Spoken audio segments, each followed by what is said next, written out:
ওম গুরুবে গৌরচন্দ্রায় রাধিকায় তদালয়ে কৃষ্ণায় কৃষ্ণ ভক্তায়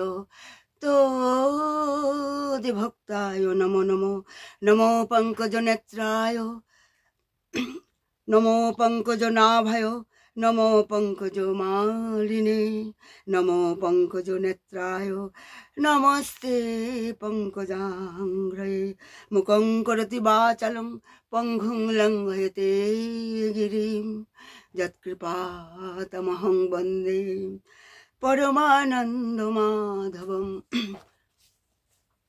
এই বিশ্ব ব্রহ্মাণ্ডের অধিপতি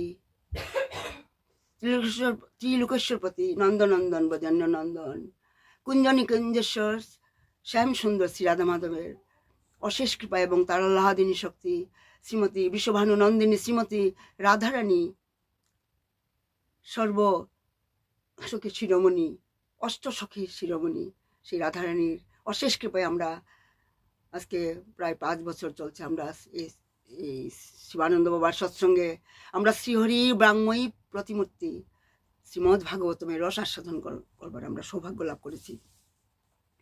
আমি শুদ্ধ মনে শুদ্ধভাবে যাতে কীর্তন করতে পারি, আমি ভুল ত্রুটি হলে মার্জনা করবেন। আমার জিহ্বাটাকে পবিত্র করার একটা প্রয়াস মাত্র। প্রথমে আমি ভক্তিরসপাত্র অকিঞ্চন বৈষ্ণব মহাভাগবত মহাপুরুষ শ্রী শ্রী স্বামী শিবানন্দ গোস্বামী মহারাজের চরণে আমার কোটি কোটি দণ্ডবত প্রণাম।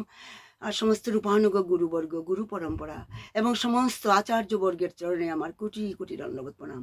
আর উপস্থিত সমস্ত কৃষ্ণ প্রেম অনুরাগী গৌর ভক্তবৃন্দের চরণে আমার কোটি কোটি দণ্ডবত প্রণাম। ভগবান লীলাময় ভগবান প্রতি যুগে যুগে তিনি আসেন, বিভিন্ন রূপে আসেন। কখনো তিনি ভয়ঙ্কর মূর্তি ধরে আসেন, কখনো তিনি রেগে যান, কখনো আবার ভালোবাসেন। তিনি কখনো ধ্বংস করেন, কখনো সৃষ্টি করেন। কারণ এই জগৎটা তো তারই, তিনি যেমন ভাবে ইচ্ছা তিনি চালাতে পারেন। এটা তারই জগৎ মানে। আর আমরা প্রশ্ন করবার কি,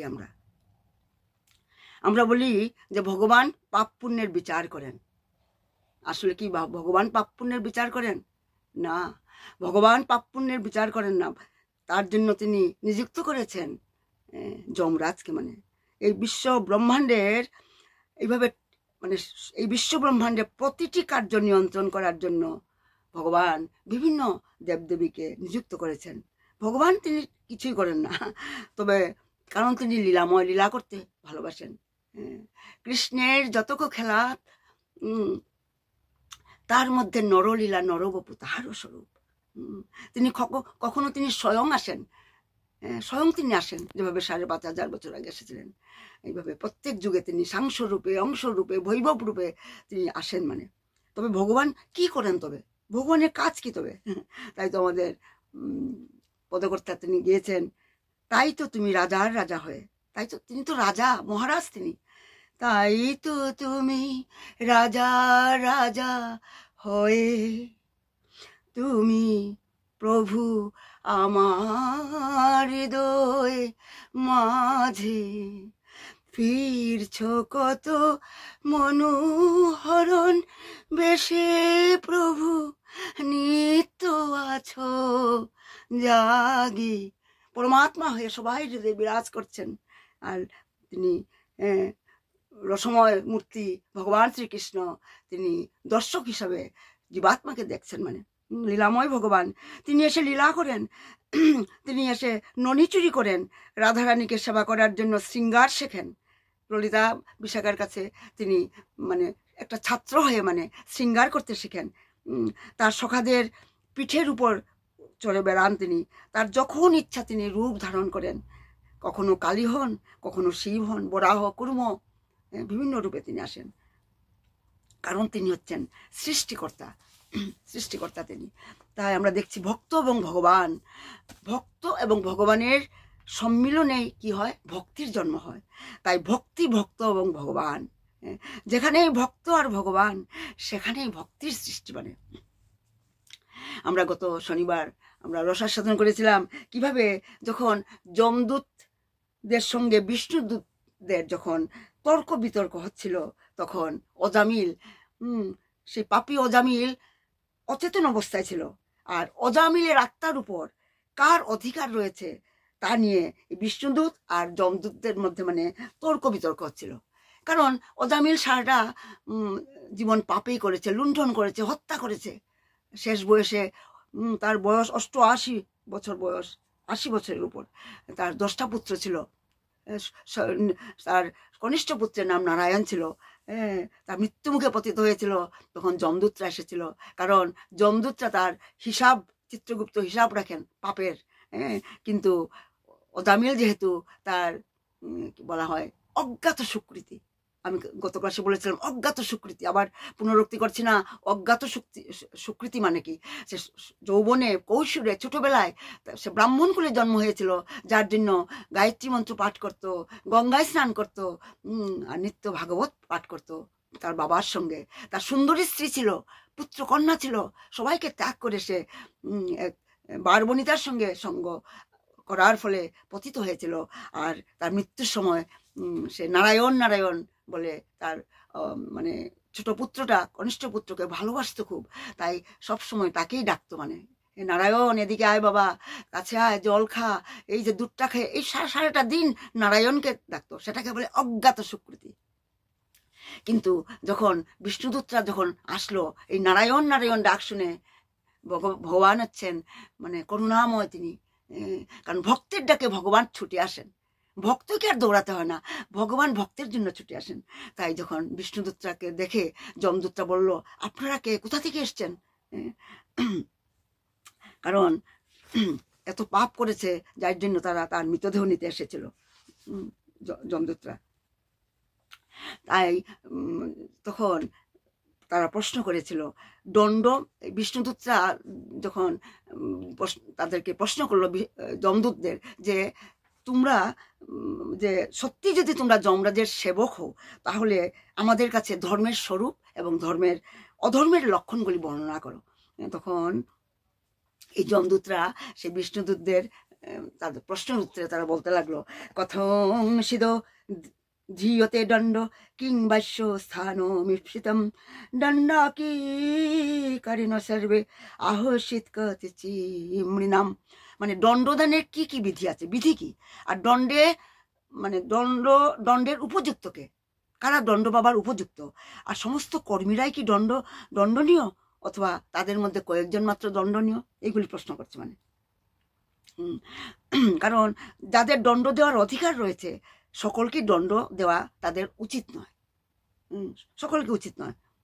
কারণ অসংখ্য অসংখ্য জীব রয়েছে, মানে তাদের মধ্যে অধিকাংশই মানে চিৎ জগতে রয়েছে। মানে এটা মানে বিষ্ণুদূতরা যমদূতদের প্রশ্ন করছে, মানে যে সবাইকে তো দণ্ড দেওয়া উচিত নয়, অনেক আছে নিত্য মুক্ত জীব, তারা তো মানে চিৎ জগতে আছেন, তারা তো এই দণ্ডের বাইরে। মানে এই সমস্ত নিত্য মুক্ত জীবদের বিচারের কোনো প্রশ্নই ওঠে না। মানে আর তাদের মধ্যে অল্প সংখ্যক যারা জীব আছে, অল্প সংখ্যক জীব আছে, তার 1/4 মানে এই জড়জগতে রয়েছে।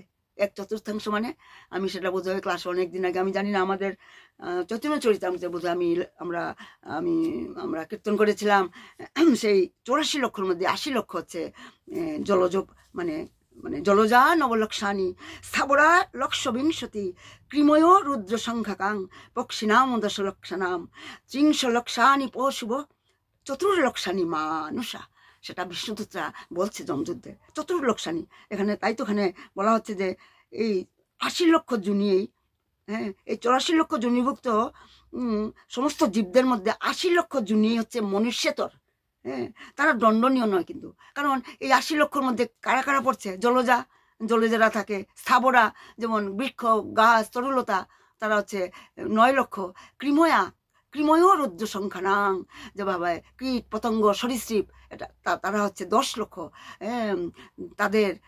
তার পক্ষী নাম 10 না, তারা হচ্ছে 11 লক্ষ, আর পক্ষী নাম 10 লক্ষ না, মানে আর পাখি বিভিন্ন রকমের পাখি, তারা 10 লক্ষ জুনি মানে রকমের পাখি আছে। মানে আর 30 লক্ষানি মানে পশু মানে বাঘ, সিংহ, ভেড়া, ছাগল, এরকম 30 লক্ষ রকমের পশু আছে। মানে আর সেই পশুর জনি থেকে, জলজাত থেকে, স্থাবর থেকে, কৃমির থেকে আমরা যখন উদ্ধার পাবো আমরা, তখন আমরা মনুষ্যদেহ লাভ করি আমরা মাত্র 4 লক্ষ। 80 লক্ষর পরে কত থাকে? 84 লক্ষ জনি। তো তার মধ্যে 80 লক্ষ তো ওই স্থাবর, জঙ্গম, জলজা, জঙ্গম নয়, স্থাবর, জলজা, কৃমি, পক্ষী। তারপরে এই 80 লক্ষর পরে মাত্র 4 লক্ষ হচ্ছে আমরা মানুষ, আমরা মনুষ্য জন্ম। তাই তো ওখানে বলা হচ্ছে, বিষ্ণুদূতরা বলছে 1/4 এই জড়জগতে রয়েছে মানে। তাই এই যে 80 লক্ষ যারা, তারা কিন্তু দণ্ডনীয় নয়। কারণ কেন? কারণ জোড়া প্রকৃতির মাধ্যমে, এই জোড়া মানে প্রকৃতির মাধ্যমে ন্যাচারালি মানে তাদের আপনা থেকে মানে ক্রমবিবর্তন হচ্ছে কিন্তু ক্রমবিবর্তন হচ্ছে। কারণ তাদের তো মানে চেতনা বিকশিত নয়। এগুলি আমি চৈতন্য চরিতামৃতে আগে আমি আমরা রসাস্বাদন করেছি, আমি বলেছি, আমি এগুলি আবার পুনরাবৃত্তি করছি না। কিরকম মানুষের চেতনা কত ভাগে বিভক্ত, বিকশিত চেতনা, মুকলিত চেতনা, এইভাবে। তাই এই যে পশু পাখি, এই যে জলজ প্রাণী, এরা আপনা থেকেই তাদের ক্রম বিবর্তন হচ্ছে মানে তার দণ্ডের আওতায় মানে পড়ে না মানে। আর উন্নত চেতনা সম্পন্ন মানুষেরাই কিন্তু দায়িত্বশীল মানে। কিন্তু তাদের মধ্যেও কিন্তু সকলেই কিন্তু দণ্ডনীয় নয়। সেটা বিষ্ণুদূতরা যমদূতদের বুঝাচ্ছে মানে। যারা উন্নত স্তরের মানে পুণ্যকর্মে যুক্ত, মানে আধ্যাত্মিক ধার্মিক মানে, তারা কিন্তু দণ্ডের অতীত মানে। আর কেবল যারা পাপ কর্মে লিপ্ত, তারাই শুধু দণ্ডনীয়। তাই বিষ্ণুদূতেরা বিশেষভাবে তারা প্রশ্ন করছেন যে কে দণ্ডনীয় আর কে দণ্ডনীয় নয়, তা বিচার করার জন্য যমরাজকে কেন নিযুক্ত করা হয়েছে, কিভাবে বিচার করা হয়, আর দণ্ডাধিকারের মূল সিদ্ধান্ত কি, এইভাবে প্রশ্নগুলি উত্থাপন করেছিলেন। তখন যমদূতরা সেই প্রশ্ন শুনে তারা বলতে আরম্ভ করলো। কারণ যমদূত হচ্ছে যমরাজের সেবক তারা। আর যমরাজকে আমি আগে বলেছিলাম, যমরাজ হচ্ছেন 12 জন মহাজনের একজন। তিনি উন্নত কোটির বৈষ্ণব কিন্তু যমরাজ, যাকে ভগবান শ্রীকৃষ্ণ নিযুক্ত করেছেন আমাদের শাস্তি দেওয়ার জন্য। তাই 12 জন যে মহাজন, তারাকে স্বয়ম্ভু নারদ শম্ভু কুমার কপিল মনু প্রহ্লাদ জনক ভীষ্ম বলি বইয়া সখে বয়ম। এখানে বয়ম মানে কে? বয়ম মানে যমরাজ। এই শ্লোকটা যমদূতকে শুনিয়েছিল। যখন যমদূতরা পাপী অজামিলের দেহটা নিয়ে যেতে পারলো না, তখন গিয়ে যমরাজকে প্রশ্ন করেছিল যমদূতরা, আপনি তো বলেছিলেন যারা পাপী তাদেরকে মানে নরকে নিয়ে আসার জন্য, কিন্তু আমরা তো আনতে পারলাম না সেই পাপী অজামিলের দেহটাকে। তখন কেন তখন বল সে সারাক্ষণ সে নারায়ণ নারায়ণ বলে তুচ্ছস্বরে সে কীর্তন করছিল। তখন যমরাজ তখন যমদূতদের এই শ্লোকটা বলেছিলেন, স্বয়ম্ভ নারদ শম্ভু কুমার কপিল মনু প্রহ্লাদ জনক ভীষ্ম বলেই বইয়া সখে বয়ম। এই যমরাজ স্বয়ং মানে এই শ্লোকটা বলেছিলেন। এই 12 জন মহাজন, তাদের এরা সবাই বৈষ্ণব মানে। সুতরাং যারা হরিনাম, যার মুখ উচ্চারিত হয় মৃত্যুর সময়ে, তাকে যত পাপ করলো তৎক্ষণাৎ তার সেই মানে পাপ মুক্ত হয়ে যায়, যার জন্য বিষ্ণুদূতরা এসেছিল নারায়ণ ডাক শুনে। তাই যখন এইভাবে যখন বিষ্ণুদূতরা যখন প্রশ্ন করেছিল কে দণ্ডনীয় আর কে দণ্ডনীয় নয়, তখন যমদূতরা তখন উত্তর দিয়েছিল, বেদ প্রণীহিত ধর্ম হে ধর্মস্ত দ্বিপর্যয় বেদ নারায়ণ সাক্ষাৎ স্বয়ংভূরীতি সুশ্রুম। সুশ্রুম মানে কি? সুশ্রুম সংস্কৃত ওয়ার্ড। সুশ্রুম মানে যমদূতরা বলছে আমরা এটা শুনেছি, আমাদের মানে যমরাজের থেকে আমরা শুনেছি। যমদূতরা বলল যে এই যে বলা হয় বেদে যা নির্ধারিত আছে তাই হচ্ছে ধর্ম। কারণ বিষ্ণুদূতরা প্রশ্ন করেছিল ধর্ম কি আর অধর্ম কি। আর যেহেতু যমরাজ হচ্ছেন একজন পরম বৈষ্ণব, একজন মহাজন, তাই তার সেবকরাও তাদেরও কিছু কিছু জ্ঞান আছে। তাই তারা উত্তর দিয়েছিল বেদে যা কিছু নির্ধারিত তাই ধর্ম, আর তার বিপরীত হচ্ছে অধর্ম মানে। আর বেদ হচ্ছে সাক্ষাৎ নারায়ণ, কারণ বেদ তো ভগবানের নারায়ণের মুখনিসৃত বাণী, তাই না? তাই স্বয়ং তারা মানে নারায়ণের থেকে উদ্ভূত হয়েছে মানে সেই কথা আমরা যমরাজের কাছে আমরা শুনেছি। তারা বলল, কারণ মহাজন যেন গত পন্থা, মহাজনের পদঙ্ক অনুসরণ করাই কর্তব্য মানে। কিন্তু আমরা আজকাল দেখি আধুনিক যুগে মানুষেরা তাদের মানে মন গড়া ত্রুটিপূর্ণ ধর্মনীতি তৈরি করছে। সেটি কিন্তু ধর্ম নয়। ধর্ম এবং অধর্ম যে কি তারা জানে না। আজকাল আমরা মানুষ কলিহবদ্ধ জীব, তারা জানে না ধর্ম কি আর অধর্ম কি। তাই তো শ্রীমদ্ ভাগবতমের প্রথমেই মানে শুরুতেই সেটা উল্লেখ করা হয়েছে ধর্ম সম্বন্ধে। ধর্ম প্রযোজিত কৈতবহত্র, মানে কি বেদে যা ধর্ম সমর্থন করা হয়নি সেটা কিন্তু শ্রীমদ্ ভাগবতম বর্জন করেছে, মানে বর্জন করেছে। কারণ ভাগবত ধর্মই হচ্ছে সেই ধর্ম যা ভগবান মানে দান করেছেন আমাদের, সেটাই হচ্ছে মানে ধর্ম, মানে সেটাকে বলা হয় ভাগবত ধর্ম। আর ভাগবত ধর্ম হচ্ছে কি সর্বধর্মান পরিত্যজ্য মাম একং শরণং ব্রজ, সেটাই হচ্ছে ভাগবত ধর্ম, সেটাই হচ্ছে আসল ধর্ম। মানে যেভাবে আমরা একটা উদাহরণ দিতে পারি, যেমন কুরুক্ষেত্রের যুদ্ধে অর্জুন মানে তার পিতামহ, তার দ্রোণাচার্য, তার গুরুদেব, শিক্ষাগুরু সবাইকে দেখে, তার কাজিন ব্রাদার সবাইকে দেখে তার মন দুঃখিত হয়েছিল, যুদ্ধ করবে না বলে মন স্থির করলো তখন, কারণ যুদ্ধ থেকে বিরত হতে চেয়েছিলেন। কিন্তু শ্রীকৃষ্ণ, ভগবান শ্রীকৃষ্ণ তাকে, যিনি তার সারথি হয়েছিলেন, তাই আমরা দেখছি ভগবান ভক্তের সারথিও হন, ভক্তের জন্য কাজও করেন, ভক্তের জন্য তিনি পাদুকা, নিজের মাথায় পাদুকা বহন করে নিয়ে যান ভগবান শ্রীকৃষ্ণ। নন্দ বাবা যখন বলে, এই কানা যা আমার পাদুকাটা নিয়ে আয় তো, আর ভগবান সেই পাদুকা মাথায় করে শিরা ধারণ করে আজ্ঞা পালন করেন, ভক্তের আজ্ঞা পালন করেন। তাই সেই ভগবান শ্রীকৃষ্ণ অর্জুনকে বলেছিলেন যে আদেশ মানে বলেছিলেন না, আদেশ করেছিলেন যুদ্ধ করার জন্য, অনুপ্রাণিত করেছিলেন। কারণ তিনি হচ্ছেন মানে যুদ্ধ করাই হচ্ছে প্রকৃত ধার্মিকের লক্ষণ। মানে কারণ শ্রীকৃষ্ণের আদেশই হচ্ছে ধর্ম। ধর্ম মানে কি? ধর্ম কথাটা ব্যাখ্যা, ধর্ম মানে কি যেটা শ্রীকৃষ্ণের যেটা আদেশ, যেটা কৃষ্ণের বেদে যা উল্লেখিত আছে সেটাই হচ্ছে ধর্ম মানে। তাই তো ভগবত গীতায় শ্রীকৃষ্ণ বলেছেন, বেদশ্চ সর্বৈরহমব বেদ্য, মানে সমস্ত বেদের বা জ্ঞানের প্রকৃত উদ্দেশ্য হচ্ছে কি মানে ভগবানকে জানা। এই যে আমরা বেদ পড়ি, চতুর্বেদ আছে, ঋগ, সামবেদ, অথর্ববেদ, যজুর্বেদ, পুরাণ, উপনিষদ, এই ভাগবতম, শ্রীমদ্ ভাগবতম, ভগবত গীতা, চৈতন্য চরিতামৃত, এইগুলি জানার কি উদ্দেশ্য? এইগুলি পড়ার কি উদ্দেশ্য? শাস্ত্র জানার কি উদ্দেশ্য? কেন করি আমরা? আমি কি আমার জন্য করি, মানে আত্মেন্দ্রীয় প্রীতিবাঞ্ছার জন্য করি, নাকি কৃষ্ণেন্দ্রীয় প্রীতিবাঞ্ছার জন্য করি? তাই তো ভগবান বলছেন, বেদকে জানার একমাত্র এক উদ্দেশ্যই হচ্ছে মানে জ্ঞানের প্রকৃত উদ্দেশ্যই হচ্ছে ভগবানকে জানা, গোবিন্দকে ভালোবাসা, যেটা আমাদের বাবা সবসময় বলেন। আমি বারবার এটা উচ্চারণ করি, বাবা যা বলেছেন, গোবিন্দকে ভালোবাসো, সেটাই হচ্ছে আসল। কত সিম্পল পদ্ধতি মানে, কিন্তু করাটা খুবই মুশকিল। কিন্তু আমাদের চেষ্টার ফলে, সৎসঙ্গ করার ফলে, হরিকথা শ্রবণ করার ফলে সেটা সম্ভব হবেই হবে একদিন না একদিন।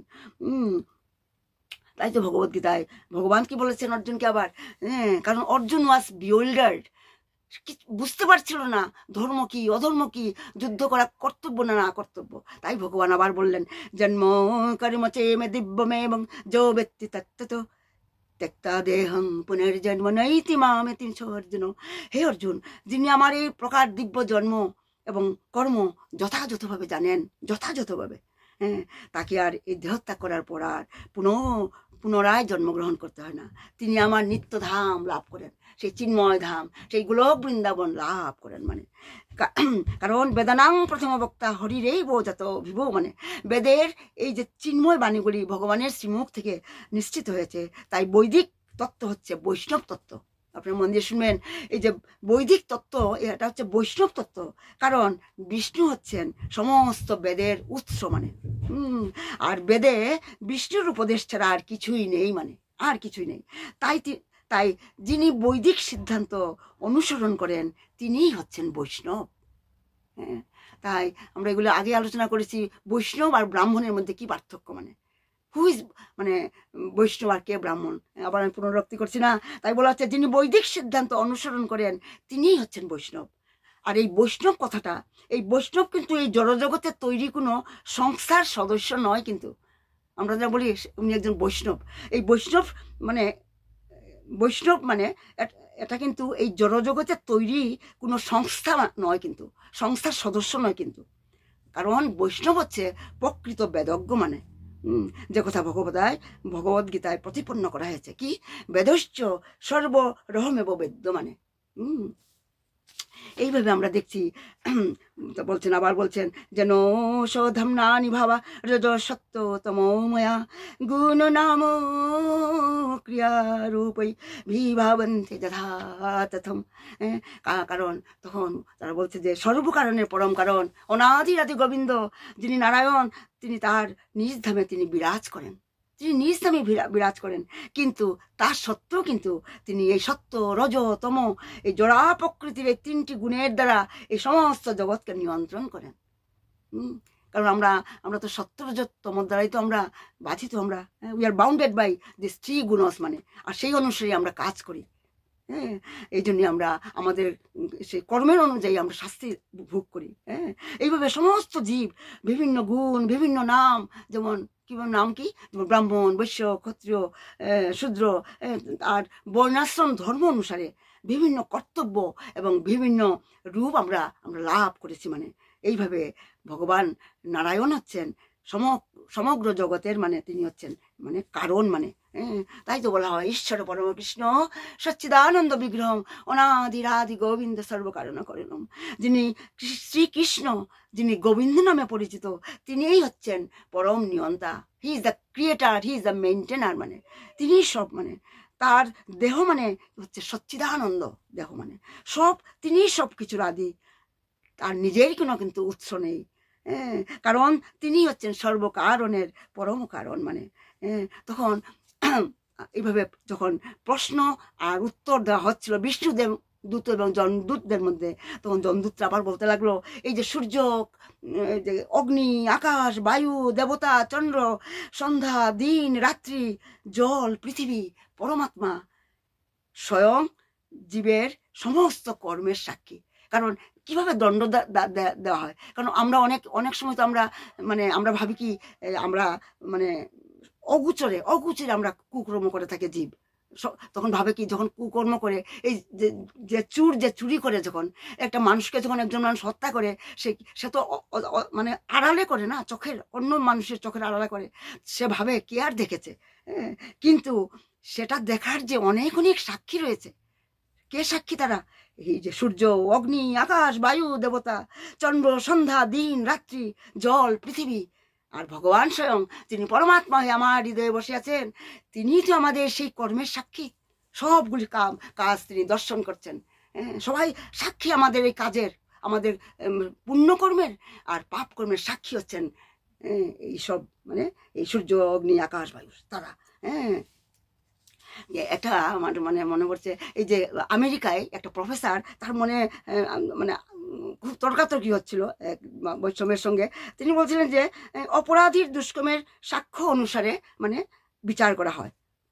অপরাধীর মানে যে অপরাধ করে তার দণ্ড কিভাবে দেওয়া হয়, তার দুষ্কর্মের সাক্ষ্য অনুসারে, মানে সাক্ষী, যেমন আমরা কোর্টে আমরা সাক্ষী বলা হয় না, সাক্ষী দেওয়ার জন্য বিচার হয় এবং তারপর তাকে দণ্ড দেওয়া হয়। কিন্তু এখানে একটা প্রশ্ন, আমরা যে পূর্বকৃত কর্মের ফল ভোগের জন্য সাক্ষী কোথায়? আর সেই প্রশ্নের উত্তরে যমদূতরা বিষ্ণুদূতের এই উদাহরণগুলি দিচ্ছিল। এই সূর্য, অগ্নি, আকাশ, এরাই হচ্ছেন সাক্ষী। কিন্তু বদ্ধজীব মনে করে যে সে সকলের অগোচরে তা কুকর্ম করছে, কেউ তার পাপ কর্ম দর্শন করছে না। কিন্তু আমরা শাস্ত্র থেকে আমরা জানতে পারি যে এই যে সূর্য, অগ্নি, আকাশ, বায়ু, দেবতা, সন্ধ্যা, দিন, রাত্রি, এইগুলি সাক্ষী। প্রতিটি জীবের হৃদয়ে বিরাজমান পরমাত্মা, তারাই হচ্ছেন সাক্ষী, আমাদের কুকর্মের সাক্ষী। সাক্ষীর অভাব কোথায়? আরে সাক্ষী এবং ভগবান তো রয়েছেন, উভয়ই রয়েছেন। তাই তো সেই পূর্বকর্মের ফল অনুযায়ী আমাদের কি হচ্ছে, কোনো জীব উচ্চতর লোকে উন্নতি হয়, আর কোনো জীব নরকে গমন করে, অধঃপতিত হয়।